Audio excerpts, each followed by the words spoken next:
Ang bilis mo naman maglaba. Eh, di ba nga Minekos-mekos mo ba? Nagda-dryer na kanina pa talaga. Nakakainis ka. Ang taray mo naman sa suot mo dyan. Siyempre naglalaba nga. Oh, di ba mabang... Pagkatapos mo dyan, magkape ka. Bibigyan mo na ako ng kape? Pag bumili ka, Hala! Ayun na naman siya. Ate, silipin natin yung mga tumatawag sa akin. yan po.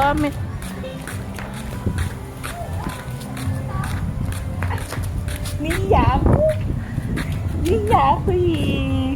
Sinatawag nila ako kanina doon. Niya ako. Nalabas na ba ako, ate? Oo. Sige. Eh, nagkakagulo ka ng mga kalalakihan, bestie. Kaso nawala. Saan sila pumunta? Niya ako, ate. Dito lang tayo. Isama mo ang iyong bestie. Nakikita niyo pa ba yun?